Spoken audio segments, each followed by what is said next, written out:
Saya tak mau ke Temanggung aja. Ngapain? Saya akan tumbalkan ini, kata saya. Yaudah nanti saya antar. Gilanya itu suami saya mendukung. Walaupun dia ASN tapi dia dengan golongan yang rendah, sangat minim gajinya itu waktu itu. Ini berhasil enggak berarti itu uang itu akan menjadi milik dia gitu. Dia minta yaudah 2 miliar karena dibagi orang 4. Itu kayak ada barang jatuh dari atas. Mas Imam Maruto datang katanya. Alhamdulillah dia mau datang tepat, kata dia gitu. Saya diem aja gitu, Mang. Tapi saya keluar air mata, Mang, saat itu tuh ya. Walaupun saya belum tahu wujudnya anak saya, tapi kan saya udah merasa berdosa, anak yang gak bersalah dengan ambisi saya yang seperti itu. Dan yang gilanya itu suami saya mendukung penuh gitu ya, Mang. Terdengar sebuah bisikan menggema nyaring tentang janji kekayaan yang menggiring jiwa di rahim suci. Raib ditelan kegelapan, ditukar harta yang membutakan manusia. Roh tak berdosa merintih meratapi luka demi kekayaan yang tak kekal lama. Ngerinya praktek pesugihan ini dijalani oleh Bu Sekar.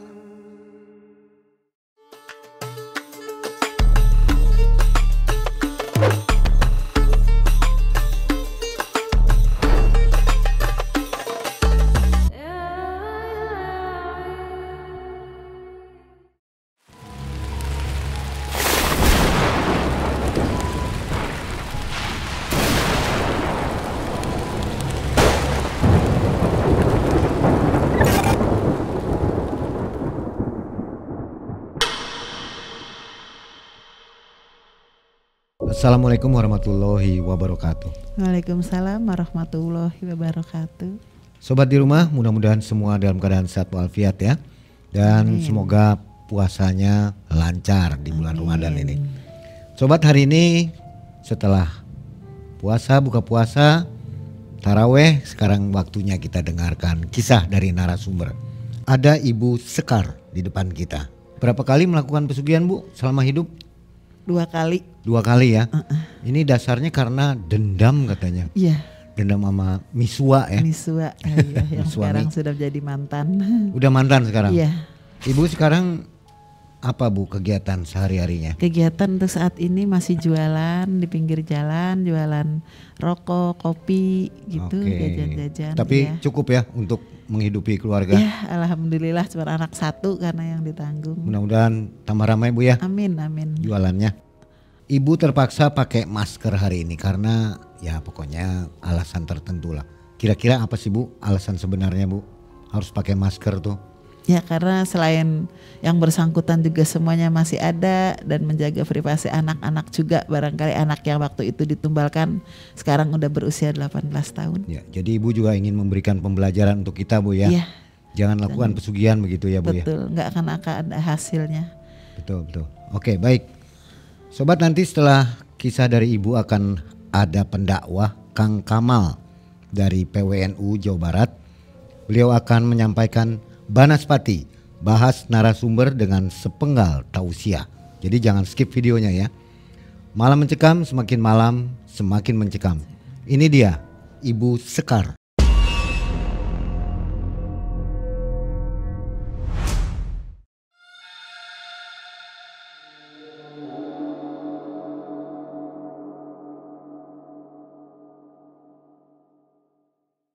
Jadi begini Mang kejadian ini sebetulnya udah sangat lama, tapi masih tetap tersimpan dalam hati saya karena itu kejadian yang sangat-sangat sebagai pengalaman yang paling pahit dan paling tidak bagus sebetulnya untuk diceritakan ya dalam hidup saya. Jadi kejadiannya itu tahun 2005, saya diboyong oleh suami dari Cirebon ke kota di Purworejo. Kebetulan suami saya juga pegawai sipil ya, pegawai negara lah gitu, ASN kalau zaman sekarang bahasanya. Dan saya tinggal di satu kampung, di desa itu saya bertetangga dengan penduduk asli situ. Kejadiannya pada malam itu pas hujan, habis maghrib itu hujan rintik-rintik. Ada tetangga saya, temannya bapaknya itu gedok-gedok rumah. Boleh? Iya om, apa? Ono bapaknya ora? Ono om. Piye? Aku harap ketemu lah, harap ngobrol-ngobrol gitu bahasa Jawanya. Saya panggil memang sama, ini kan saya di sana bahasa Indonesia karena saya belum bahasa Jawa, belum bisa ya waktu itu. Pak, itu ada yang nyariin siapa Umbowo gitu. Oh, mlebu wo, ono apa? Ini Pak, aduh iki aku lagi ono masalah ki Pak. Lah apa masalahnya? Wis gawat banget tuh, apes temenan gitu. Ini masalah cewekku, ngerti kan? Itu yang cleaning service gitu. Oh iya, si Tiwi, hamil lah kok bisa. Sing metengi sapa? Ya aku ngono. Lah kayak berbuatnya ning di. Jadi dia bilang dia berbuat begitunya di kamar jenazah kata dia gitu. Wah gila banget kamu kok bisa gitu. Iyalah kepepet gitu kan. Kedua kali di kamar mandi kata dia. Lah sekarang tuh anak itu minta dikawin. Kan nggak mungkin kan Pak. Saya udah punya anak 2. Dan istri saya pun kayak apa nanti kalau tahu. Sedangkan pekerjaan saya hanya tukang parkir. Nah setelah itu tapi dia juga ngasih kecerahan lagi, tapi tenang aja Pak, saya dapat informasi. Ini bisa dipertanggungjawabkan apa? Janin itu ditumbalkan. Yang bener di mana? Aku sedikit alamatnya daerah Temanggung. Ini nama si mbahnya gitu. Lah kamu dapat informasi dari mana, Wo? Alamat ini dari supir terminal, kata dia gitu. Supir terminal itu pernah ngantar ke daerah sana, ke daerah kata dia. Oh, tapi ini udah pasti ya. Berarti ini asli nih, alamatnya asli ditanggung, kata si supir terminal itu. Tapi kita kan mesti pakai persiapan dana dulu ya, paling nggak banyak lah buat bensin aja gitu, dalam logat Jawa yang kental itu kan dia bilang. Ya udah saya siap nanti pinjam mobilnya Pak Parman aja. Pakai carry tahun itu tuh. Jadi kita berangkat Minggu setelah asar, berangkatlah kita itu pinjem pakai mobil carry. Saya sama anak yang pertama itu umur 5 tahun. Nah sama si mbaknya itu Mbak Tiwi dan si Wowo, saya dengan suami. Ini alamatnya namanya Mbah Darmo, rumahnya di puncak. Kita melewati ada kayak tempat pesarean, tapi di sana banyak sekali monyet-monyet besar. Kalau kayak di Cirebon tuh kayak di Pelangon. Katanya itu daerah banyak orang yang berhasil waktu itu pulangnya, kalau pesugihannya dia berhasil, besok matinya dia masuknya ke sana, yaitu jadi kera-kera itu katanya. Kita masih lewat terus nih sampai daerah yang paling dingin sekali itu namanya. Air itu Temanggung sendiri kan daerah tembakau, dingin sekali. Dia paling puncak, paling atas, ketinggian berapa gitu.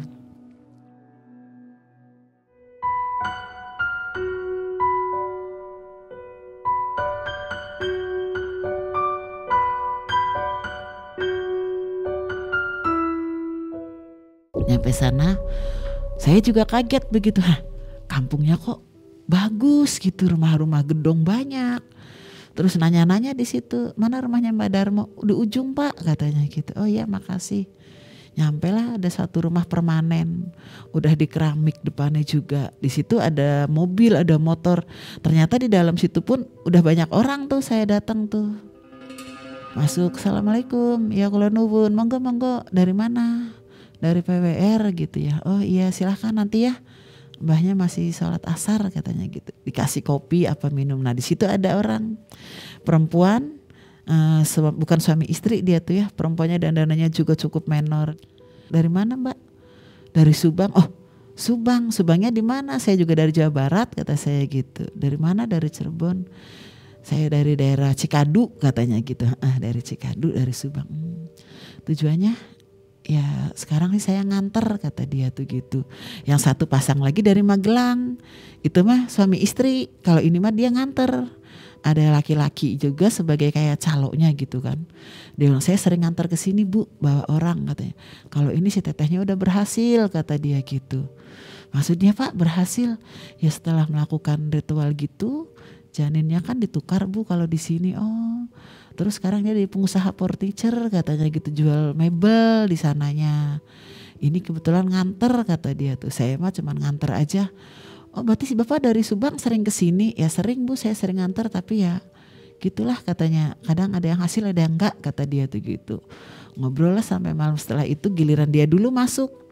Dia mah udah sering ke situ si laki-laki itu tuh, orang Subang itu. Saya masih nunggu sambil ngopi. Setelah itu, Pak monggo mlebet. Si Wowo yang masuk sama si Tiwi, saya nunggu di luar sama bapaknya. Setelah itu nunggu di dalam, dia ngomongin apa, ya udah nanti kesini lagi gitu. Terus setelah keluar, gimana Wo? Anu Pak, nanti kesini lagi harus bawa kain putih lawon 1 meter, ikatan benang lawe yang hitam merah putih diingklang kayak gitu, benang lawe 1 lembar, terus beli kain jarit 1, bawa kembang warna 3, terus beli dupa, beli hio. Terus nanti di sana kalau kita pertama suruh bikin sesajennya teh tubruk, kopi tubruk, air putih dan bubur jenang. Bubur jenang itu yang dari bekatul sama ada kayak yang dari jeroan itu. Jeroan kambing apa ya gitu. Sedikit-sedikit aja katanya, beli aja sate. Ada ati ya, minta di tukang gule gitu, diempal kalau di sini kan. Nanti pada malam Selasa Kliwon si mbahnya datang ke Purworejo. Jadi setelah 1 minggu kemudian si mbah itu datanglah ke situ, ke rumah saya. Udah disiapkan Mbak, udah, coba dikontrol, dinampan gitu kan. Ada teh manis, teh tubruk, teh pahit gitu, kopi pahit, kopi manis, terus bubur jenang itu, jenang sumsum sama itu, daleman itu. Ya udah, nanti mulainya mungkin jam 11-an aja ya. Mbak ayo dimandiin air bunga dulu itu si mbaknya itu. Sebelum naik ke atas ritual itu sama saya, dibelikan bunga itu warna 3 di ember, terus dia suruh mandi bersih dulu, mandi keramas semua disiram.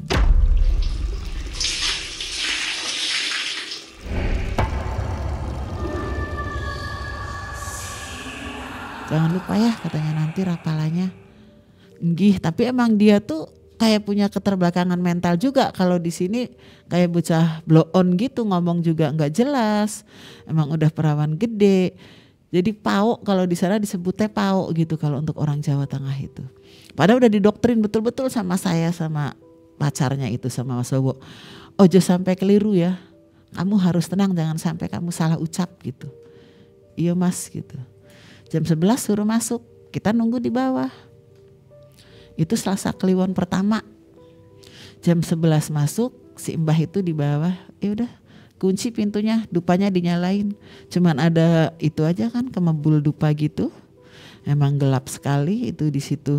Dia duduk, suruh pakai baju daster, udah pakai pembalut dia tuh kan. Barangkali nanti ada pendarahan katanya gitu. Pakai pembalut aja biar aman, iya.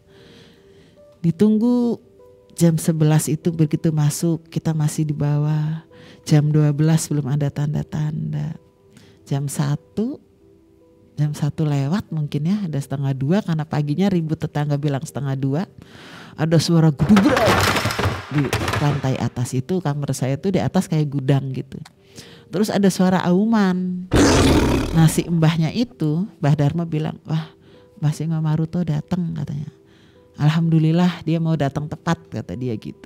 Kita udah panas dingin udah, ya Allah ini berhasil enggak, berarti itu uang itu akan menjadi milik dia gitu. Dia minta ya udah 2 miliar karena dibagi orang 4 ya. Istrinya Mbak Tiwinya si Wowo dengan saya gitu akan mendapatkan bagian juga, sama si mbahnya juga nanti harus dibagi katanya iya. Ada 1,5 jam gak ada tanda-tanda. Si mbahnya udah diem aja, dia cuman gini aja. Sekitar 1 jam mbahnya naik ke atas. Buka pintunya, kita masih di bawah aja. Wah Mbak gagal kata si dianya bilang gitu. Masih tetap dipegang, belum keangkat katanya janinnya gitu. Tadi salah nggak ngerapalinya kata si mbahnya itu. Dia bilang boten Mbah gitu. Kok ini gagal ya kata dia gitu. Aduh maaf ya Mas katanya. Untuk kali ini belum bisa nih katanya. Mungkin tadi si mbahnya ada kesalahan atau si mbahnya di atas tidur apa dia gimana ya katanya. Jadi gimana Mbah ya kita coba lagi deh. Malam Selasa berikutnya. Ya udah tetap seperti itu ya Mbah ya. Iya nanti saya kabarin. Pakai Nokia yang tebel itu kan, waktu zaman segitu tuh udah ada HP Nokia yang tebel itu. Kecewa semua tuh, saya juga lemes, dia juga kecewa. Ya udah, sasajan-sajan itu emang udah tinggal setengah-setengah itu. Bubur ya, air-air itu tinggal setengah semua. Ya udah, si Mbah itu jam 3 malah pulangnya tuh, jam 3 baru dia pulang, diantar pakai mobil carry itu, disupirin sama suami saya. Saya nggak ikut, si Wowo aja, Mbak E itu tidur di tempat saya, Mbak Tiwi itu. Pagi udah jam 6 itu tetangga pada bilang, "Bule, Mam bengi ono suara apa ya?" Kok kayak ono suara gaur-gaur gitu. Aduh, saya malu juga. Masa sih? Aku aja nggak denger gitu kan. Iya yakin aku denger jelas. Ya sekitar jam meloroan lah gitu. Tapi oh iya. Jadi suara itu kedengeran Mang. Ke sekitar tetangga yang bawah saya, yang rumah kanan kiri itu, karena di kampung ya. Gagal udah. Malam Selasa berikutnya seperti itu lagi.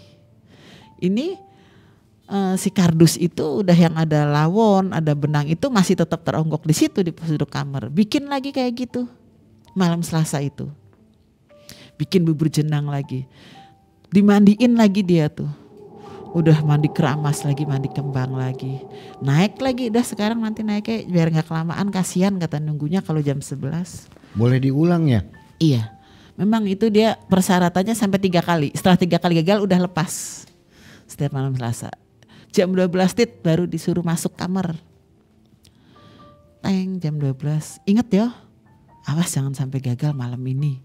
Kita tuh udah wah kalau ngedoktrin, kalau ngomongin udah sampai yang gimana. Tapi dia tuh memang kayaknya memorinya gimana, dia juga mungkin sambil ketakutan juga, semakin besar juga perutnya.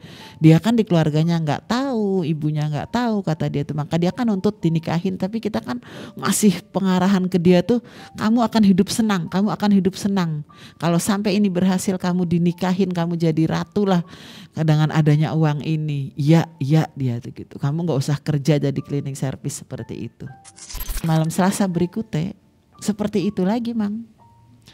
Tapi ternyata menemui kegagalan lagi. Itu anehnya juga. Sampai si mbahnya juga, aduh ini kendalanya di mana? Si Mbah Singo Maruto itu datang tapi tidak bisa membawa janinnya. Apa kendalanya itu gimana gitu? Apa dia yang salah dalam membacakan mantranya? Apa memang si Mbah Singo Maruto itu nggak berkenan gitu? Sampai jam 3 subuh lagi, pulang lagi udah. Sampai yang ketiga kalinya dicoba pakai keris. Jadi si perut itu, si Mbak itu sebelum masuk diginikan. Keris itu dipalang gini, kapur sirih itu. Dibikin kayak salib gini. Apa karena dia emang agamanya bukan Muslim gitu kan? Memang di sana banyak agama Kristen ya di Jawa itu. Si anak itu tuh kebetulan non Muslim dia tuh. Apa karena itu kok nggak bisa gitu. Sampai udah dibikin tanda salib gitu. Pakai kapur sirih, pakai keris. Saya juga ngelihat kerisnya itu runcing gitu diginikan. Tetap itu gagal, nggak bisa masuk Mang.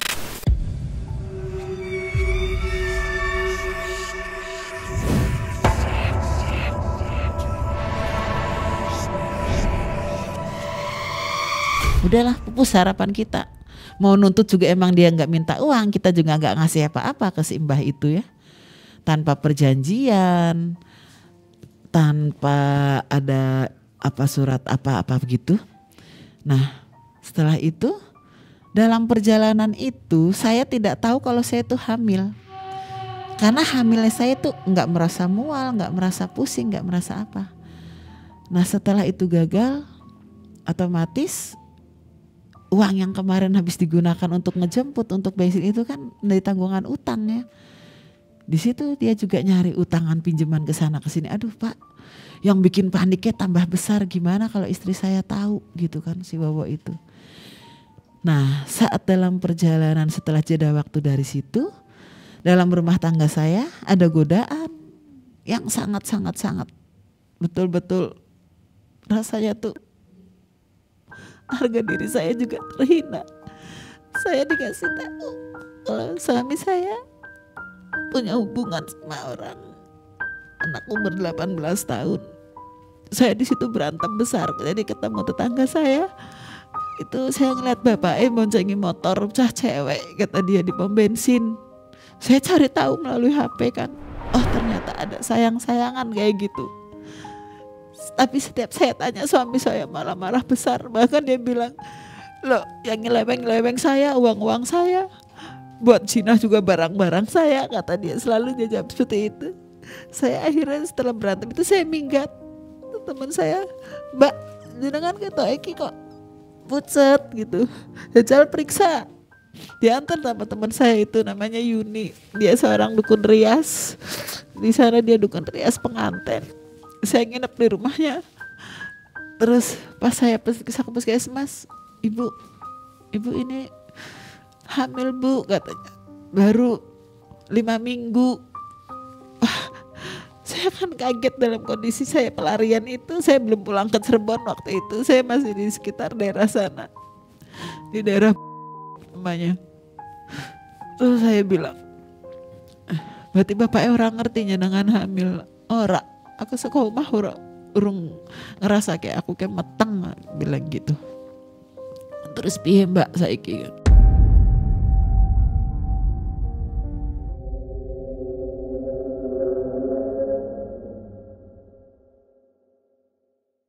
Saya tak mau ke Temanggung aja. Ngapain? Saya akan tubalkan janin ini, kata saya. Karena kalau udah 4 bulan ke atas di sana udah nggak bisa. Kalau udah beruntuk bayi di sana nolak, kata saya gitu. Jadi harus masih berupa udah ada rohnya. 4 bulan itu dia mau gitu. Ini suami nggak tahu ya? Nggak tahu itu. Saat pertama itu nggak tahu, Mang. Teman saya bilang, jangan mbak, jangan terlalu nekat gitu resikonya gitu. Enggak, saya udah. Kamu tahu sendiri kan. Selama ini saya mengalami KDRT dari pernikahan saya. Setelah 1 anak saya lahir yang nomor 1, namanya kekerasan. Sekali saya laporkan ke atasannya, kalau pulang dari habis kena dia juga di sel juga pernah, itu saya laporkan kan. Dia pulang tambah ngamuk, kamu tuh istri macam apa, nggak nutupin masalah suami, malah ngewirang-wirang ke suami, kata dia gitu. Padahal saya udah jengkel. Akhirnya saya bilang, udah saya nekat aja lah. Yakin mbak, yakin. Ya wis, terus piye carane? Aku tak jaluk anter wae. Jadi saya tuh punya adik ipar, masih sekolah SMA, adik ipar saya itu adik ipar tiri. Nah saya bilang, dek kamu mau nganter nggak mbak? Kemana? Wah jauh banget itu mbak, tapi mbak wis paham jalannya gitu. Nah apa tuh mbak? Ya udahlah pokoknya kamu nganter mbak aja, kamu tahu kan kelakuan kakak kamu gimana. Oh ya kok nggak ada robahnya gitu, kakangku kok kayak ngono terus tuh mbak. Ya wis tak anter. Saya pagi-pagi ke sana jam 8 pagi saya udah berangkat. Karena daerahnya berkabut, dingin, jalannya juga cukup berkelok-kelok kayak mau ke Tasik itu lebih-lebih ke sana kan. Sampailah saya ke sana juga sampai siang itu jam 1-an saya nunggu dia masih ada di sawah kan. Setelah jam 1-an terus dia kaget juga. Loh bu, ada apa gitu kok? Enggak sama bapak? Enggak mbah, ini urusan saya sendiri mbah gitu. Masalahnya apa bu? Gitu. Kayaknya kebaik-baik aja kemarin gitu. Iya mbah. Setelah itu si Wowo gagal. Saya juga enggak tahu mbah kalau saya kok ternyata ngandung. Lah ngandungnya sama bapak tuh? Ya sama bapak. Lah terus jangan nekat gitu. Iya. Tapi lebih baik dipikir ulang lah gitu kata dianya. Enggak mbah, pokoknya saya minta tolong mbah. Saya minta tolong mbah. Saya siap apapun resikonya mbah gitu. Yo piye yo bu. Tapi kalau ada apa-apa di kemudian hari saya gak mau dituntut loh bu, kata dia gitu kan. Enggak mbah, ini tanggung jawab saya gak akan tinggal di sini lagi, saya akan pulang ke kota saya. Oh mau pulang ke Jawa Barat? Iya saya mau pulang ke Bandung, kata saya gitu. Ya udah nanti habis asar ya katanya gitu. Waktu itu ibu udah punya anak berapa? 2. Udah 2 ya? Iya. Berarti ini janin yang ketiga? Iya yang sekarang itu. Setelah itu dengan berat hati si mbah itu mau ya. Saya di sana udah nangis itulah bahasanya guling kuming kalau gitu ya. Nangis udah. Di sana pun ada orang juga waktu itu tuh. Dia bilang dari Magelang gitu. Tapi itu juga dia yang belum berhasil. Saya udah kedua kali kesini bu, kata dia gitu. Oh belum berhasil juga ya belum kata dia. Tapi teman saya sih berhasil kata dia gitu. Karena kan kemarin-kemarin saya nggak pernah masuk ya ke ruangan itu. Jadi itu semacam kamar kayak untuk kontrak pertama gitu. Bikin perjanjian awal di situ. Di situ tuh ada nanas muda, ada apel, ada buah-buahan, ada dupa hio itu mang di situ tuh. Saya merinding juga, saya masuk gelap, banyak keris-keris. Tempatnya juga gelap ya baunya tuh udah mistis aja lah, gimana kamar itu masuk aja udah dingin, emang di sana nggak pakai AC pun udah dingin sekali gitu kan daerah Temanggung itu. Setelah itu saya masuk, duduklah saya simpuh gini, terus dia ngeraba perut saya diginikan, oh iya kata dia gitu, jadi gini nanti kemarin kan udah dikasih tahu kan ya, udah ngelihat ya Mbak Tiwi ya, gitu anunya Wowo. Sama seperti itu. Nah ini kan sekarang kita semacamnya kita tekan kontrak ya Mbak ya, kata dia. Udah manggilnya Mbak tuh, udah jangan manggil Ibu kata saya gitu. Iya. Ini Jarit, saya kan udah persiapan tuh karena saya udah tahu kan. Saya nggak mau ngulang yang kedua kali, pikir saya gitu.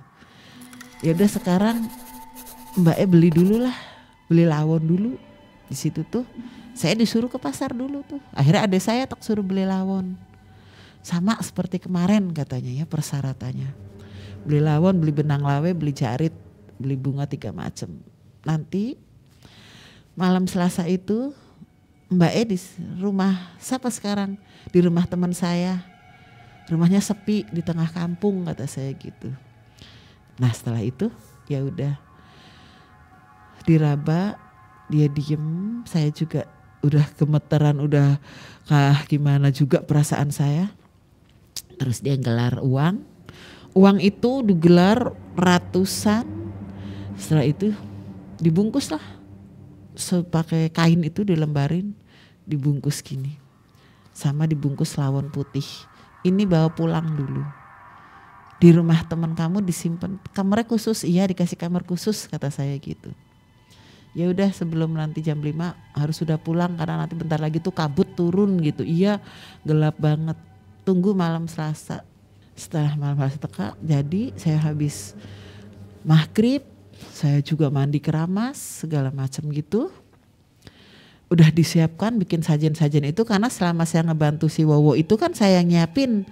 Nah si mbaknya teman saya itu yang tukang rias itu baru melahirkan bayi 2 bulan. Jadi saya ditampung, saya bawa anak saya yang nomor 2, saya bawa minggat ke situ. Yang nomor 1 saya tinggal di rumah. Malam itu setelah jam 12 malam saya masuk ke kamar, saya nyalain dupa, saya udah persiapan, udah mandi keramas. Bayi itu menangis. Katanya makhluk itu gak jadi masuk karena ada anak suci. Ada bayi yang menangis yang menghalangi. Jadi dia pergi lagi, saya nggak ditemuin. Gagal lah yang pertama itu karena ada bayi umur 2 bulan. Paginya kan saya ke sana. Itu informasi dari Simba. Iya, setelah saya ke sana saya konfirmasi ya, saya ngomong kan, Mbah, sampai saya tuh jam 3 tidak ada suara, tidak ada apa. Oh iya Mbak, di situ Mbak ada anak bayi ya, kata dia gitu. Oh iya saya lupa, kata saya nggak cerita kan kalau saya di rumah teman saya. Itulah penghalangnya. Mbah Singo Maruto itu dia ngelihat anak yang masih suci, masih ada bayi menangis. Dia mundur, udah sampai di atas hubungan.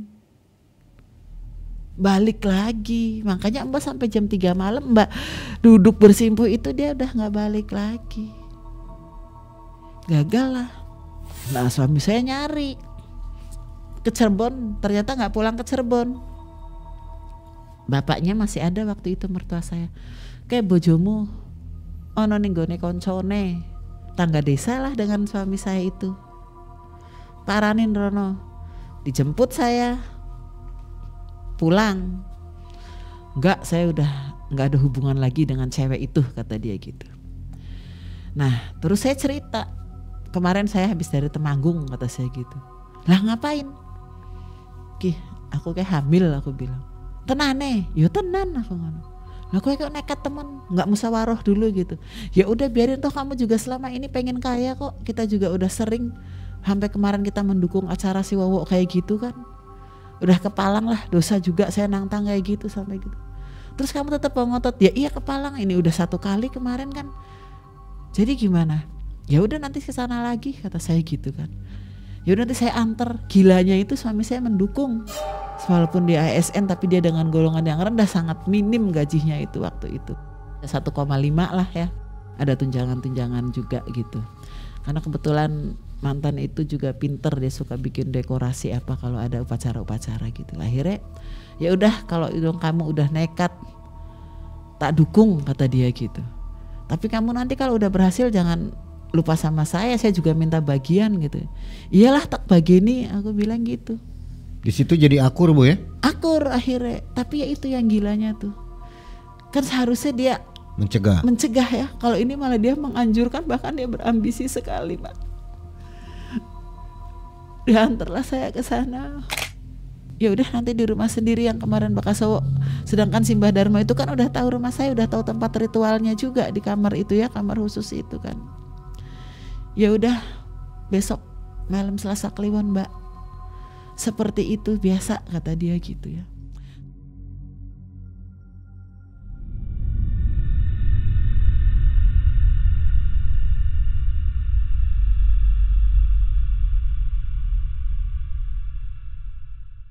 Waktu itu udah malam Selasa Kliwon lagi Mang. Saya udah bersyukur. Udah mandi keramas lagi, mandi air kembang 1 bak itu, nyiapkan sesajen lagi, ritual itu beli dupa lagi. Dupanya tuh harganya 17.000 5 biji itu. 2 kanan kiri ditancepin pakai abu, pakai besek itu, nyala semua. Mbak Darmo datang habis Isya.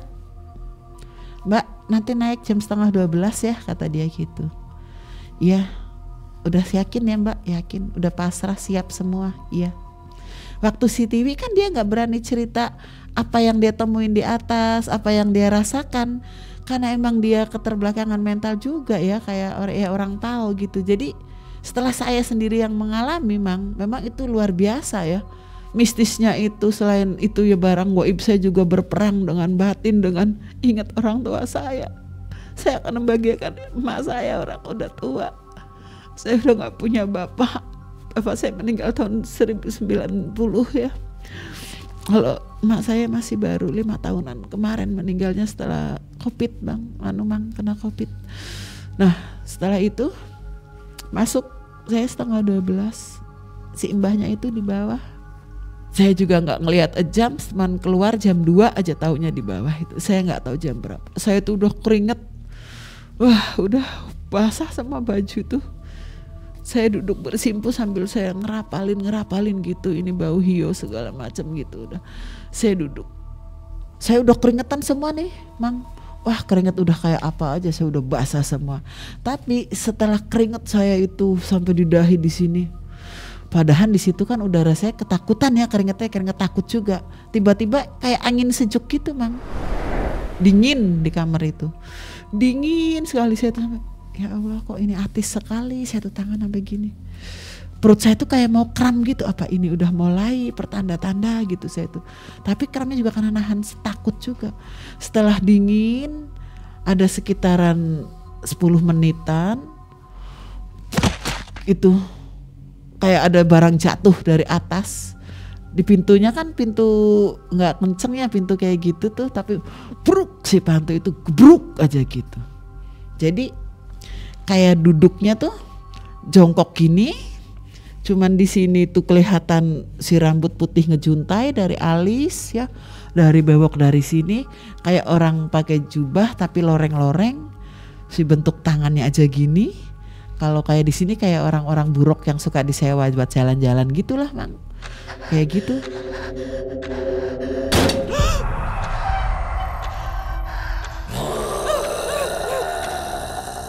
Tahan napas, tapi dia nggak ngomong juga sih Mang, cuman gereng-gereng aja ya, gereng-gereng gitu.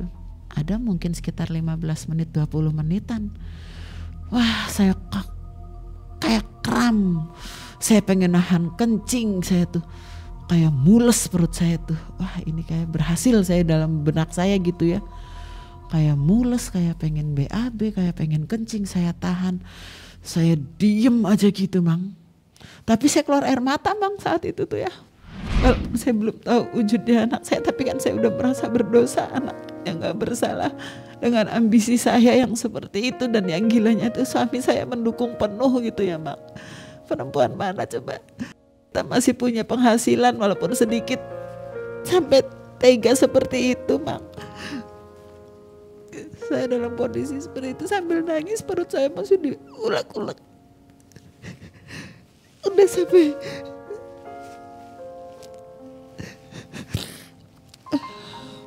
tapi ternyata tetap nggak bisa Mang, itu nggak keluar. Tahu-tahu wujud itu juga menghilang dengan sendirinya. Udara dingin lagi, udara dingin terus, udah sepi, udah ngilang aja begitu. Saya masih diem aja. Naiklah si Mbah Darmo itu, dibuka pintunya, udah Mbak keluar katanya dia gitu. Gimana? Saya tuh, pembalut saya nggak basah ya, kata saya tuh gitu. Ternyata dia juga udah tahu Mang, nggak berhasil Mbak. Jadi katanya janin ini tuh ada yang lindungin, Mbak tuh punya kodam. Mbak kan katanya orang dari kesultanan ya gitu daerahnya katanya. Iya. Katanya masih ada keturunan dalam yang melindungi janin itu. Kebetulan emang tempat tinggal saya daerah kesultanan emang ya. Saya kan dilahirkan di Cirebon ya, terus wilayah yang saya tempatin pun daerah kerajaan ya kalau zaman dulu itu. Kesultanan itu di keraton. Gagal lah saya itu. Saya cuma 2 kali itu Bang. Yang pertama di rumah teman, dan yang itu setelah turun udahlah gak bisa katanya, gak sanggup dianya ngambil. Dia bilang gitu. Jadi itu udah gagal ya, pembicaraan itu putus. Harapan saya udah diantar lah sih Mbah Darmo itu jam 3. Padahal tadinya waktu awal perjanjian, saya kalau nanti Mbak berhasil, saya gak mau uangnya, saya gak mau dibagi. Saya minta hanya tidur 1 malam daerah dataran Dieng yang dingin. Cukup tak kelonin, saya hanya minta kelon. Aku penasaran, ada orang kok gagah kayak gitu perempuan, kata dia gitu. Saya nggak mau dibagi, perjanjiannya kan biasanya 1/3 setiap yang berhasil. Makanya rumah dia mewah, dia punya kendaraan, punya carry, punya motor Mang. Kalau sama situ saya enggak, kata dia. Saya hanya minta dikelonin, minta kelon. Gilanya lagi saya cerita ke mantan itu, dia setuju. Udahlah apa sih susahnya, cuman segini aja kok, barangnya toh masih utuh, kata dia. Harga diri saya di mana Mang? Tambah sakit hati ya? Iya, dia setuju, bahkan dia yang akan nganter Mang. Apa sih bedanya dia punya sama saya punya, dia sama punya saya, kata dia gitu. Nggak lecet, cuman tidur bareng semalam, kata dia gitu. Akhirnya Mbak udah nggak diizinkan, saya akan mundur, udah tidak bisa membantu lagi. Perbaikin aja lah hubungan rumah tangganya, kasihan janinnya. Karena dalam diri Mbak itu ada kodam, kodamnya bukan main-main loh yang melindunginya, kata dia gitu. Tapi memang Mang, saya ini kilas balik ke masa remaja saya Mang ya. Setiap saya mau ada yang nyerang dengan kayak zaman dulu kan ada istilah cinta darurat dukun bertindak Mang. Saya itu kalau mau ada yang nyantet Mang, badan saya ini dari pagi udah merinding terus, bulu kuduk saya merinding. Waktu saya masih gadis nih Mang, saya pun cerita, iya Mbah, saya itu pernah ada seorang laki-laki dibikin kembang jambe tutup ketel Mang. Jadi demen kabel kakang nyantel ya, bisa Cirebon itu. Saya baru nikah umur 23 loh Mang. Padahal udah termasuk perawan gede ya. Padahal lihat postur tubuh saya cantik katanya orang kan. Jadi ada laki-laki yang ditolak. Jam 1 malam Mang, saya itu tidur di kamar. Jadi pakai horden aja kan. Rumah saya itu pakai horden Mang. Itu saat saya tidur kondisi merem, ada orang tuh tinggi besar pakai kemejan putih, tangan panjang, tangannya hitam, kukunya hitam, pakai sarung dikuel-kuel gini Mang, nurunkan jam dinding di kamar saya. Jam dinding tuh diturunkan di bawah, di pintu kamar, Mang. Tepat jam 1 malam. Itu guna-guna tuh mau masuk, tapi kayak ada yang melindungi saya tuh, Mang. Saya pagi bangun, kok jam tiba sih? Kakak saya ribet kan, orang Cirebon yang ngomong keras. Tiba tapi kok beletak. Saya bilang, semalam saya tuh ngelihat ada makhluk tinggi besar, pakai kemejaan putih, pakai sarung, nurunkan jam itu di bawah, Mang. Bener-bener itu kelihatan. Besoknya itu saya tidur jam 1 tuh ada kodok belentung, Mang. Kodok itu kan kulitnya jelek sekali, jadi saya tuh dibikin bita-bitu. Saya tuh biduran, Mang. Wajah saya tuh pada melentung-melentung tanpa sebab. Gatal-gatal kaligata gitu ya. Kaligata tahu kan ya orang Cirebon. Kodok itu padahal kamar saya kan bersih di tengah kota. Kodok tuh jatuh ke dada saya, Mang. Brek, si kodok itu. Jadi suruh waspada di antara jam 1 itu, mungkin itu besok malamnya, Mang, kejadiannya. Waktu saya masih gadis itu.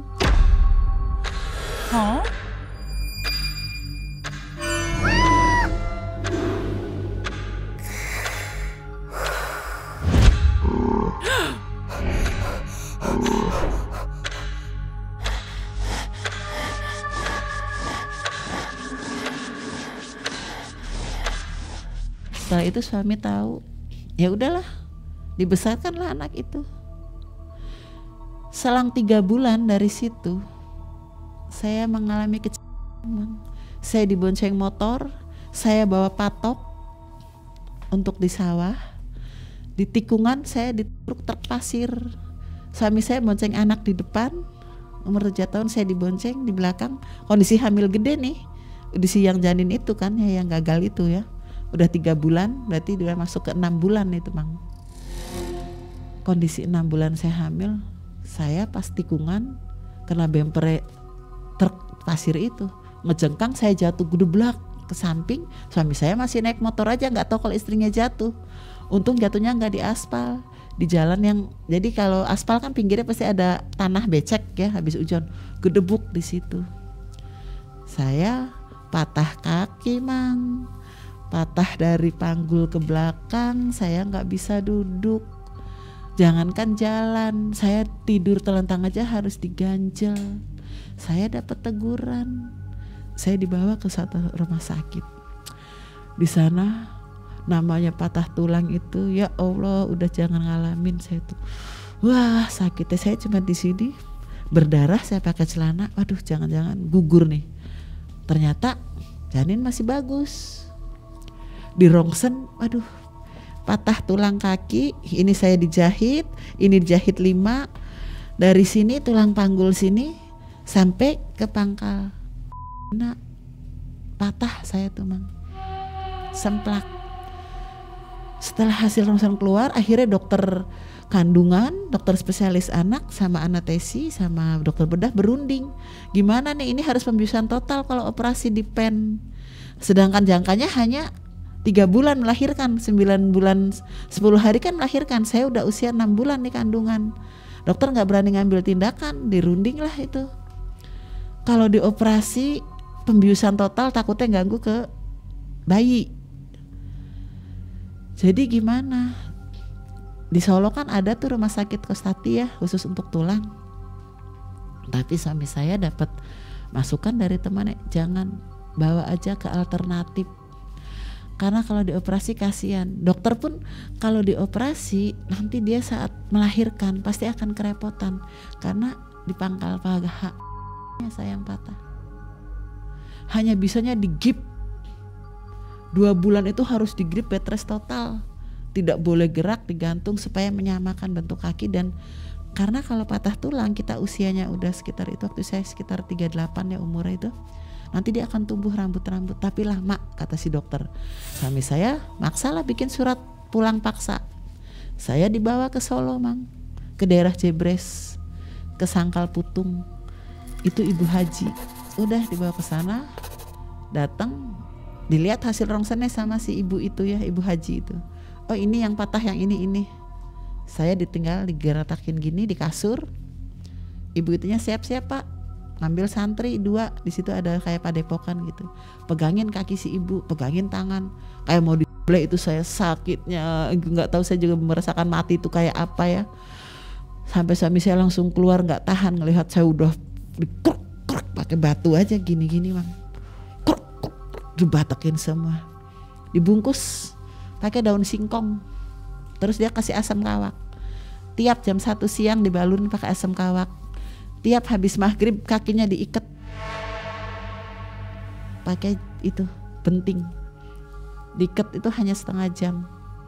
Selama 30 hari jelas nggak bisa duduk, nggak bisa apa. Tidak boleh tidur di kasur, tidak boleh pakai spray, hanya pakai itu telupuh kayak gini untuk menyamakan. Jadi nggak boleh pakai kasur, hanya pakai tikar Mang, pakai tikar dan pakai anyaman bambu namanya dipan telupuh. 30 hari saya begini. Kalau nanti hari pertama belum merasakan sakit, hari kedua dan ketiga jangan kaget, sakitnya Mbak akan merasakan itu. Ibu tuh kayak bekerja Mang. Habis maghrib itu badan saya tuh wah udah kayak apa, kayak bekerja kertak selama 3 hari. Setelah 3 hari nggak sakit betul. Tapi saya udah pipis juga diselang. Saya kalau mau BAB cuman pakai kresek, nggak bisa pakai pispot Bang. Kresek dimasukin sama kain, saya BAB cuman dimiringin gini, digulung. 1 bulan sambil perutnya udah besar, sampai mau melahirkan saya bisa jalan, dikasih waktu. Setelah 30 hari nanti belajar duduk ya latihan. Rambut saya udah gendel Bang, nggak baru-baru disisir keramas, saya ngangkat kepala aja nggak bisa, jadi lumpuh totalnya tuh dari sini. Cuman mukjizat, betul-betul mukjizat namanya, yang kuasa doa ibu tuh ya. Saya anak orang nggak punya, di sini tuh selalu didoain, kirim doa terus tahlil. 30 hari pas Bang, saya dibelajarin duduk kayak papan habis dicabut itu, saya bisa duduk. Saya pakai krek jalan tuh kanan kiri sambil perut besar Mang, belanja ke pasar, belanja popok sampai saya melahirkan. Saya dapat balasannya dari situ. Saya tuh ya ini sebagai karma mungkin, tapi alhamdulillah anak saya lahir normal Mang. Saya juga jalan normal karena menuruti peraturan itu benar-benar ketat. Pakai alternatif itu kalau saya dipen udah nggak tahu gimana. Akhirnya saya melahirkan itu sesar karena nggak kuat ngeden. Nah saya belum pulih. Setelah kelahiran itu saya kan waktu udah kecelakaan dengan suami tuh Mang, ya otomatis masih tinggal satu rumah ya, sampai karena memang masih terikat pernikahan juga. Setelah anak itu lahir ya saya operasi sesar, ya suami masih seperti itu tabiatnya Mang, tidak ada perubahan. Nah sampai saat saya melahir pun suami itu sedang ada di warung, sedang minum-minum, dipanggil sama temen itu Bojomurep lahiran. Saya dibawa pakai becak ke rumah sakit. Dia udah tahu kalau saya melahirkan tidak bisa normal. Itu tahun segitu 7 juta operasi sesar itu. Itu biaya dari mana biayanya? Dari utang di koperasi. Nggak dari kantor dibantu? Iya, dari kantor. Dibantu juga dari kantornya? Ada Mang, jadi semacam iuran apa sih, kolektif lah dari teman-teman gitu, seperti itu. Karena emang saya jatuh sendiri, sedangkan dari truknya itu kan hanya supir, dia juga orang Jawa, istrinya lagi hamil gede Mang, kita nggak bisa nuntut. Dicicil saya tuh dikasih sama supir itu 200, 300 tiap hari. Nggak ke kantor polisi ya? Nggak urusan? Enggak urusan kantor polisi.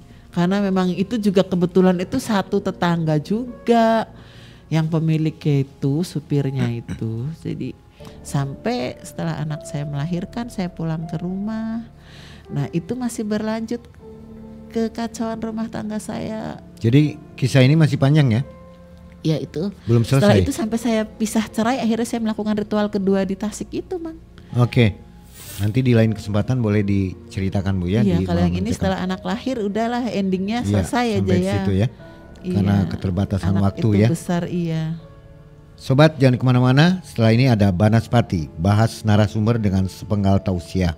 bersama pendakwah Kang Kamal dari PWNU Jawa Barat.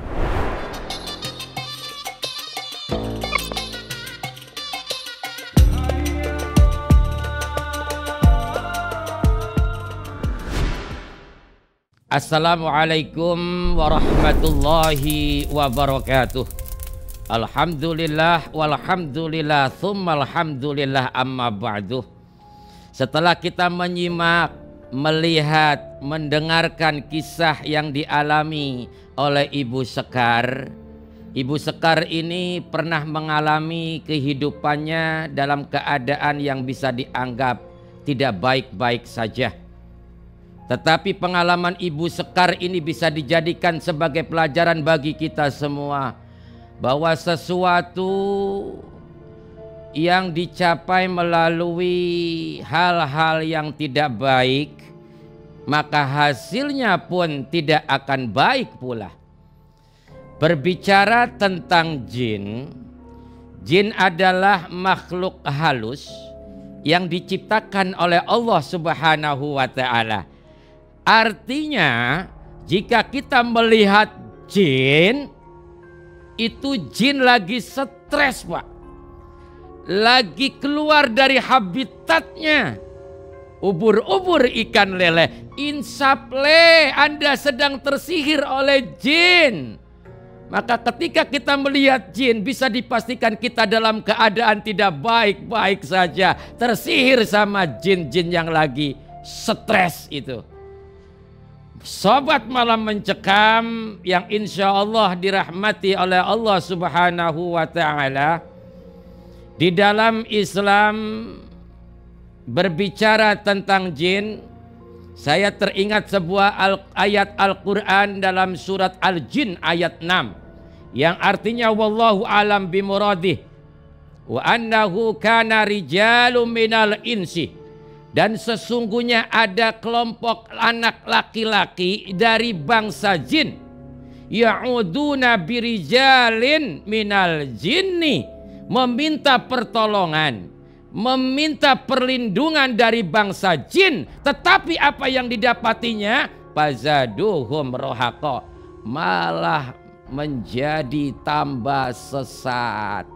Sobat Malam Mencekam dimanapun Anda berada, berkomunikasi dengan jin, bermuamalah dengan jin itu tidak dilarang selama perkara-perkara yang mubah.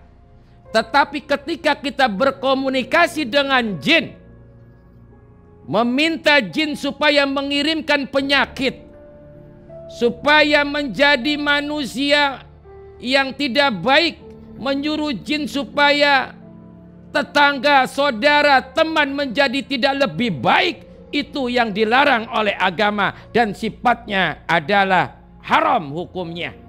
Terkait dengan pengalaman Ibu Sekar yang awalnya hanya memediasi untuk kepentingan orang, lalu ia terpikat ikut karena embel-embel hadiah tersebut. Maka Ibu Sekar ini dalam pengalaman hidupnya membantu ritual pesugihan jual janin. Karena sesuatu hal mungkin karena ekonomi, mungkin karena masalah rumah tangga, itu semua bisa terjadi kepada siapapun. Tetapi ingat, para sobat Malam Mencekam dimanapun Anda berada, dendam atau memperpanjang permusuhan adalah salah satu dosa besar dalam agama Islam. Dosa besar itu para jamaah, para sobat bukan hanya menyekutukan Allah. Dosa besar itu tidak hanya durhaka kepada orang tua. Dosa besar itu bukan hanya minum arak, tetapi memperpanjang permusuhan, dendam di antara kita, itu juga merupakan dosa yang sangat besar. Meskipun Anda sungguh-sungguh menjalankan ibadah puasa, meninggalkan perkara-perkara yang bisa menyebabkan batalnya puasa, meninggalkan perkara yang mengakibatkan batalnya pahala puasa. Tetapi jika ada di hatimu menyimpan dendam, memperpanjang permusuhan, puasamu dimuntahkan oleh Allah Subhanahu wa taala, dilepehkan sama Allah Subhanahu wa taala karena lantaran Anda memperpanjang permusuhan. Oleh karena itu, di bulan yang suci ini, bulan di mana doa-doa kita dikabulkan oleh Allah Subhanahu wa taala, saatnya yang tepat untuk kita bertobat kepada Allah Subhanahu wa taala. Semoga bulan suci Ramadan tahun ini lebih baik daripada bulan suci Ramadan dari sebelumnya. Amin ya Allah ya Rabbal Alamin. Akhirnya Al-Fakir Kang Kamal mengucapkan selamat menunaikan ibadah puasa. Akhirul kalam, wallahul muwafiq ila aqwamit thoriq. Wassalamualaikum warahmatullahi wabarakatuh.